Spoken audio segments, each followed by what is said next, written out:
So, well, welcome to this discussion. Well, I will take the liberty to focus this discussion on the future. Well, in the program it says comments and presentations from the panel and experts. Of course, if you have still comments on that, you're invited to do that, but I want to focus this discussion a bit more on the future of the EU Water Initiative. And, well, we have on the panel from here, Ulrike Sapiro from the Coca-Cola company. Then we have Lesha. What is your hat today, Lesha? Is looking for water? Spanish? Yeah, okay, good. Then we have Henrik Tissing. He is from the China EU Water Platform. Welcome. Then we have Baiman Stahl. I already heard him. From MCAO. Then we have Robert Bulcher. Is that right? He's from the Austrian Development Corporation. And then we have Karen Lexon, you just heard. So there is no particular plan for this panel, and I know that the panelists had no particular questions, so I can really surprise them. So let's start. Well, ladies first. No, I will not take Lesha first. I will take you first, Ulrike. Well, you were there at the beginning of the EU Water Initiative, not as Coca-Cola company. I think it was Thames Water at that time. So, but still private sector. Well, and I'd like to ask you the question: what would make the EU Water Initiative in the future so sexy that the Coca-Cola company would say, "Oh my God, we have to be there because otherwise we miss the boat"? Please.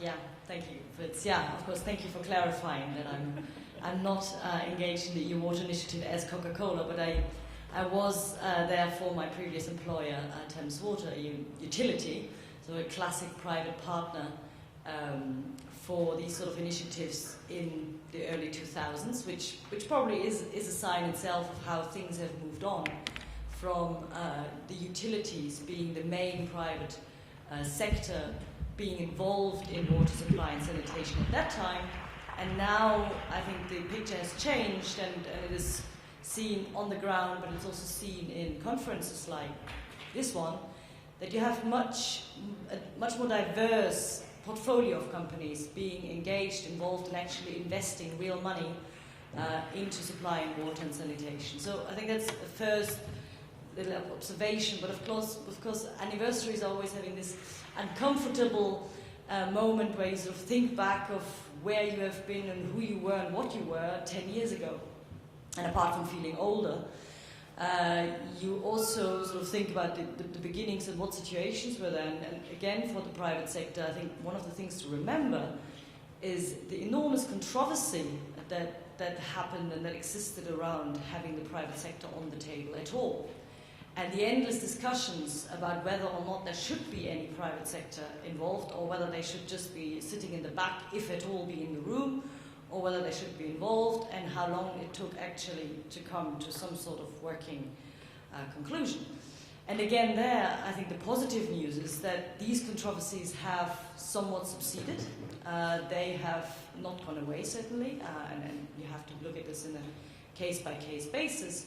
But I would also say that something like the EU Water Initiative, as being a platform, and I think it was mentioned earlier as a neutral platform, also allowed for quite some partnerships, corporations to spring up that had not necessarily something to do with policy dialogues, but that happened then in those areas. And I would think that a lot of the partnerships and initiatives that are meeting out there in these other meeting rooms probably eventually had started by people meeting in the EU Water Initiative in the beginning, because you had a bunch of very different organizations coming together and obviously showing they care for this subject, they want to engage, and they might not necessarily have found something to do directly with the EU Water Initiative, but they found other likely-minded people and organizations to go away and do something with. So I think that's also a very positive side of it. But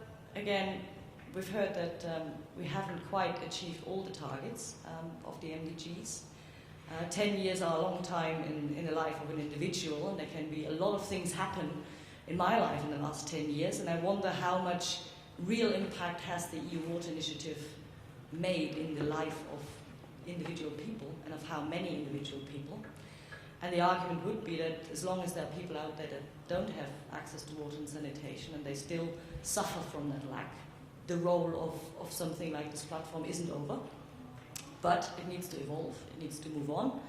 And, well, for me there are a few things that would make this thing sexier, so to speak, to take your language. I wouldn't necessarily use this, but I think what we would really look forward to see is a real commitment, political commitment, and a bit of speed behind what's happening. Of course it's difficult if you have to bring along a lot of government and a lot of public sector, but sort of commitment and clear communication of what it is that the initiative wants to achieve and where, with a feeling of purpose and expectations as well to the partners to say, okay, what do you expect from players like the private sector to contribute? That would be helpful. As I said, there are new partners that are potentially out there, if the private sector was one, which is industry, which are the users potentially. The Coca-Cola company has, over the past 5 years, invested over $200 million in water supply and sanitation projects, mainly in Africa, also some in Asia. It has connected 1.6 million people. So, I mean, it's not nothing, and I think it's an opportunity that is out there to connect. And this is not even only what the company itself has done, but it also has managed to leverage funding from other sources. So, you know, there is I think, credibility there that comes with it. Maybe my last point is communication. I don't think I'm quite clear, sitting here again after quite a few years being a bit removed from it, that I quite understand what's going on. There are a lot of presentations, there are nice reports, but is it really concise? Do we really know what has been achieved? Is it really, what are the numbers behind this? Going back to what is the life of people that has changed as a result of the EU Water Initiative? And I think that's a big challenge, to try to improve communication of this, to make it clear what the benefits are and what the opportunities have been that have been created. Thank you very much. So put more figures on the paper. And the private sector as a development partner, that's quite interesting. Would that be an interesting perspective for you, by Mistal? And what you would expect from the next 10 years of the EU Water Initiative? Or would you say, well, it's fine as long as we get the money, then we're not interested to really talk too much, yeah? Give us the money, we run away with it, and forget about all the coordination. But what would you expect? Thank you. Actually, the money is not coming anymore, or it's coming in drips. That's why we want it to be stronger at the highest level. I would love to sit in Africa and open a newspaper and turn to the radio and hear that the EU in Brussels, the politicians have met, the Prime Minister's head of states are there, and they say we are committed to the EU Water Initiative. When I hear that, then I know we are moving, because it should not remain with the functionaries who are in Brussels. They are doing a lot, trying to move, but it has to be, we have to see it at that level as what we have done in Africa, where, you know, it moved from the functionaire to the ministers, and finally having the highest level buying in. So when I sit and see that, then I know that we are moving strong. It needs to be strengthened. To give you an example, at the Water Initiative, we have a component called the Africa Working Group, which is part of it, and so forth. 10 years is a long time, it's a short time. But I've seen within 10 years, the energy that was there is no longer there. You know, 4 years ago, a meeting in London, wow, no one would have a seat. People traveled all over Europe and came to the EU Water Initiative with partnership to Africa. 2 years ago, our meeting in Brussels was like that. But now, see, few committed diehard, I call them diehards, that you see that are regular. So it's weakening, and it doesn't have to be weakening. We need to do something. So in the future, you know, it's 10 years old, Amkawa is 10 years old. We were born together. Born together in 2002, the same meeting in Bonn, where Klaus Stoffer brought in African ministers and told them, you need to have Amkawa. And they said, we'll work with you.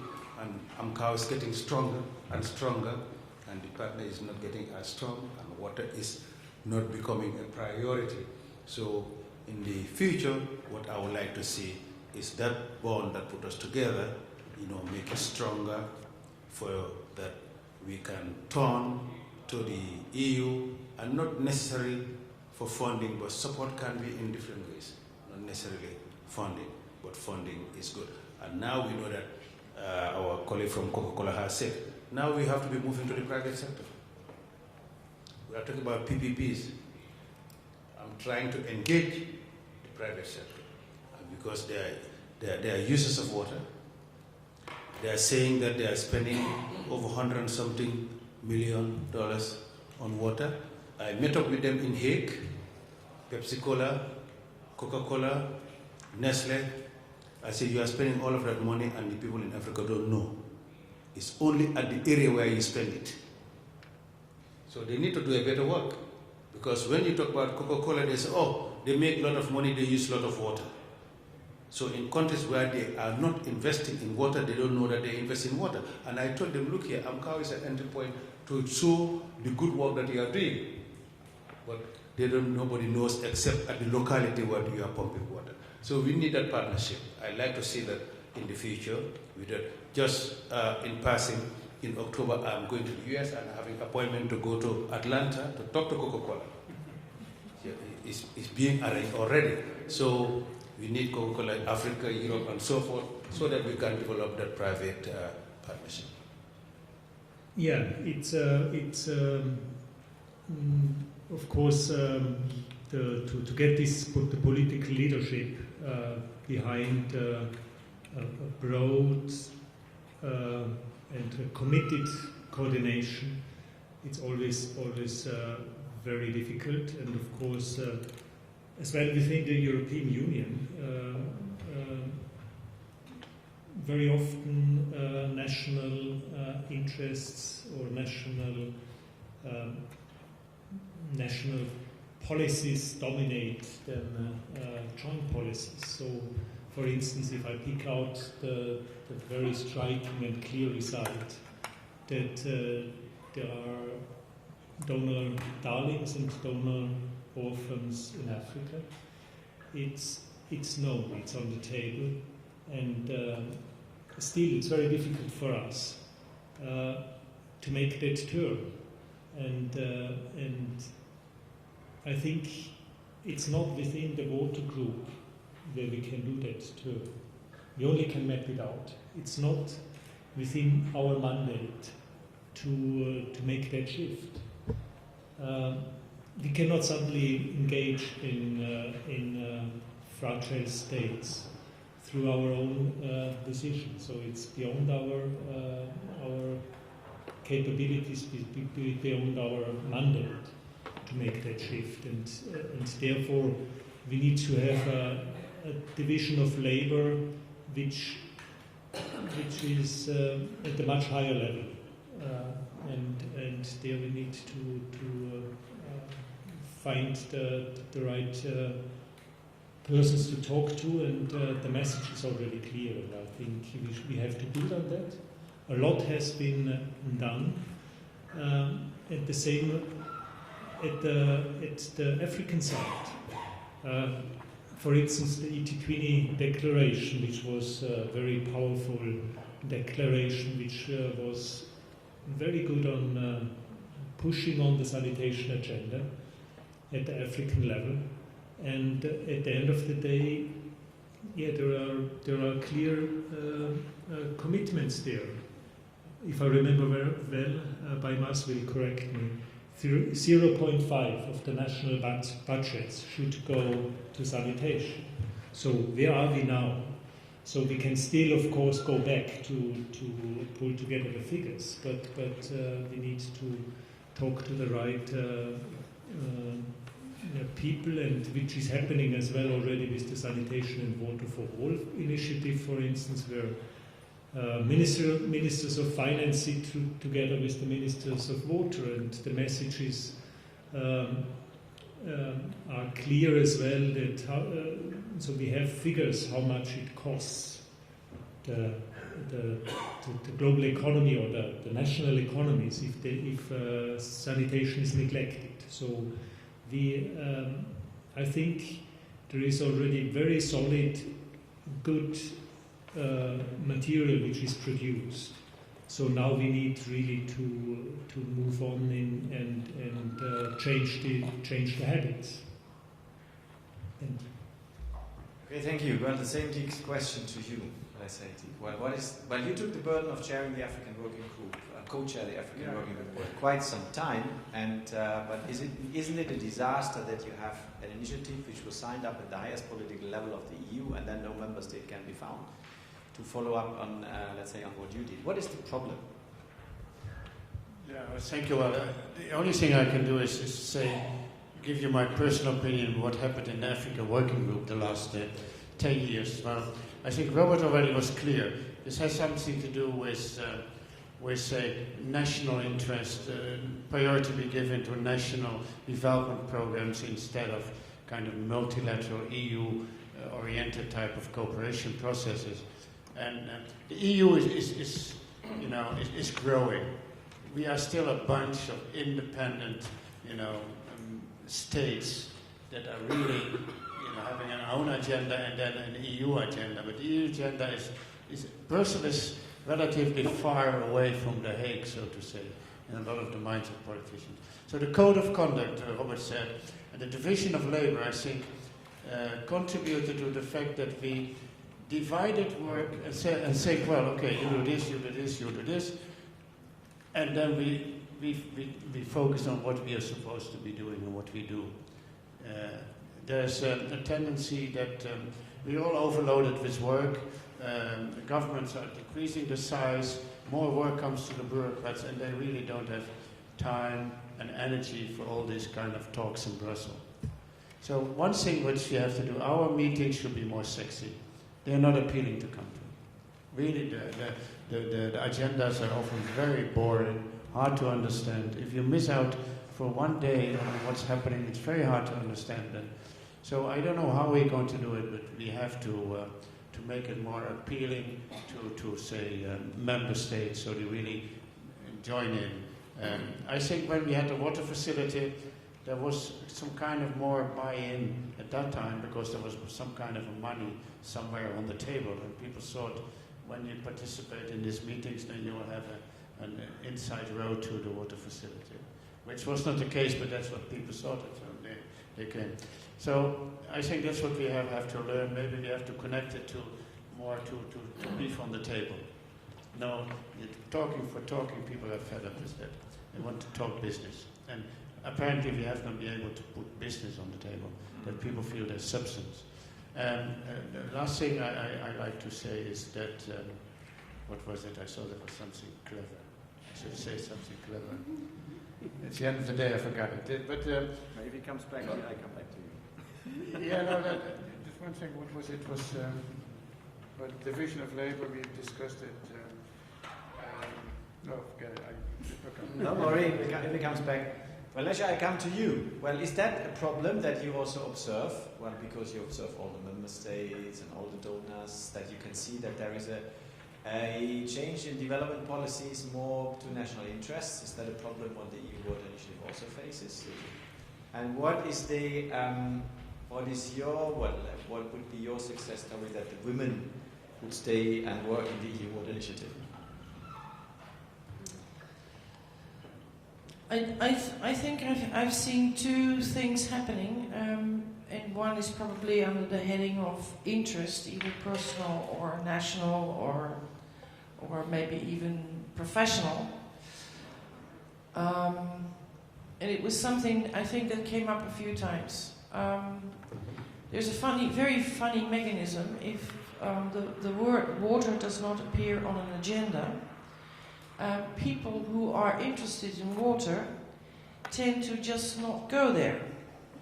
Instead of going to that meeting and saying where is the word water and everything it represents. So I think that is part of why a lot of the member states are probably not showing up, not showing interest, because simply in some of the big documents that guide their work, the word water is not in there. So why would water-interested member states and people in there go to those meetings? And I think that is the one task that the EUE and the working groups forgot to do, is really talk to the people that keep the agendas going and make sure that the word water is there. And then not just the commissioner or the colleagues from the other member states in the ministries, but the people who do the negotiations in Brussels and the people who do the negotiations in Arusha or in Nairobi. So I think that's an omission. I think we forgot one part of what the EU was set up to do, create political interest and political processes. And that's actually what we didn't do enough, I think, collectively. Member states and NGOs and business and everybody who was involved. We got a little bit lazy, I think. Another thing is, of course, the shifting agendas of national member states. So they will shift in country choices.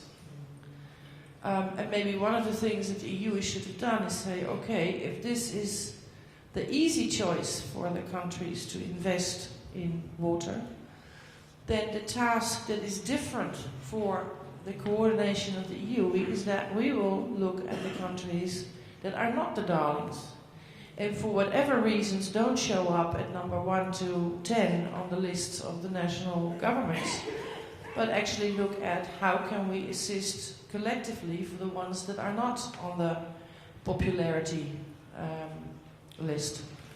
But that might be a change in the way things go. And I think the third one is that it's a process.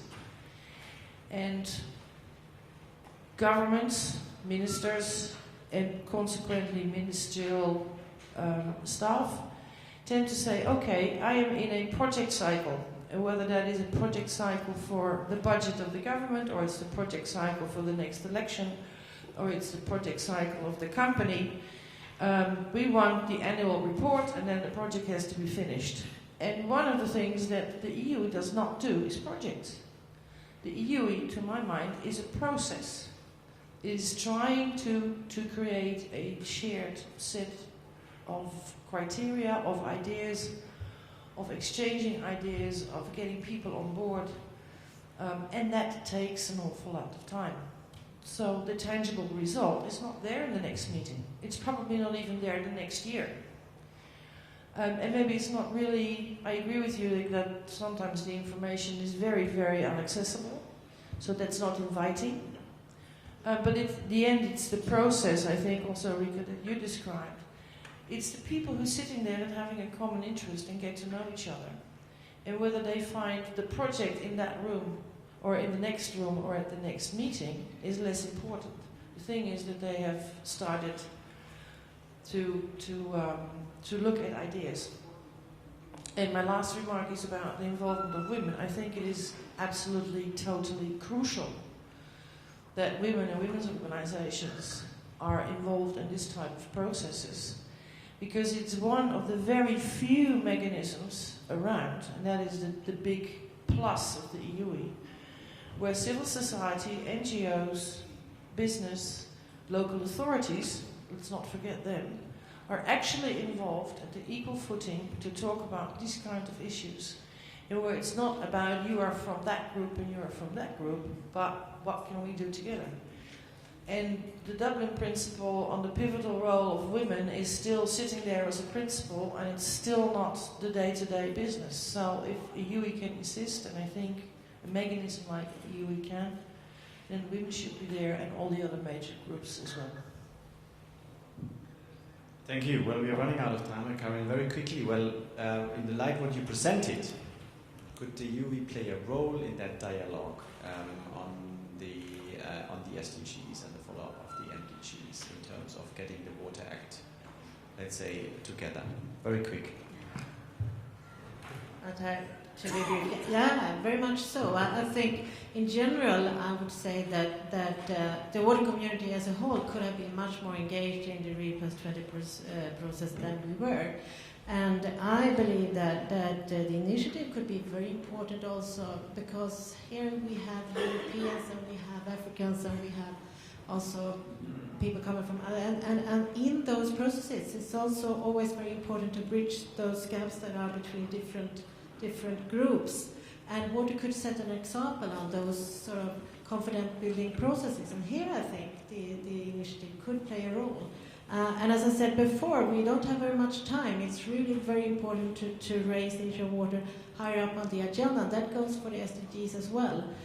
So it's just start working, and this could be sexy. This could be really interesting, because it's really something concrete. It needs to be done now. Yeah, and it fits very well to the original objective and what the initiative wanted to do. So that would be a very concrete thing. But finally, Hendrik, well, why the hell did... I find it very interesting. There is an EU-China platform on water management. I think it comes out from this EU program, which EU-China program. I find that quite interesting that you joined here, that you find that an interesting platform. What made you join this one, and what would you make remain in this dialogue in the future? What would be interesting for you? The China EU Water Platform is a different type of construction than the other EU water initiatives. Our goal is really to have as many direct partnerships between European and Chinese business, European and Chinese researchers, public authorities to occur directly. So it's we sort of, to be a bit talking in pictures, are that we are organizing a party, and our game is to have as many people dancing, and that means also that's for us, that's of course a very critical thing, that we have a rather clear measuring of our success. If nobody dances, or if nobody, due to our efforts, take up these partnerships facilitated by us and brought together by us, etc., well, we might not have delivered. And I think that I'm not really answering your question, but just to give you an idea of what our aim is. One thing I also I think we coming back to the first comment in terms of getting the private sector on board. That is always a challenge, to get the private sector on board in a new way, and therefore it's very important for us to look into other type of regional cooperations and see what is done in order to get new type of actors on board beyond the policymakers, etc. How is it measured, etc. And of course, therefore, it's interesting timing for us to get on board, as I hear that this is sort of directions which a lot of you are looking towards. Getting the private sector on board at the same time, as a remark, might also renew the way things are spoken about, because what is your product? What is it you're selling? How do you measure your sales? In private sector, you cannot do without that answering that type of questions. But looking into the various presentations, I've missed that part. I must admit it. I like the critical approach to the splash statement, because that one was reviewing what has been our dissemination, what has been our impact. But I think definitely for us to gain from being here is also that we really get much closer to talking about our impact, or our sales, our partners, our alliances, etc. Because it's interesting to hear about policy development. It's necessary to do policy development, but without considering how it moves into politics, into real life, on the ground action, etc. it moves at a speed which is too slow to have the necessary impact given the challenges we're having. Thank you. Well, I find this an interesting perspective to use this platform, this initiative, let's say, for getting EU, Africa, and China around the table. That would be a very interesting political perspective, and also in terms of partnering, and I think a very interesting perspective also for the business, that they think, oh, that could be interesting if these partners sit around the table and try to really exchange and get things going. I think that could be a very, very interesting perspective. Thank you a lot. I have to close here because we are already in the middle of the reception, which is until now very dry. Well, I close the panel. Please give a hand to the panelists.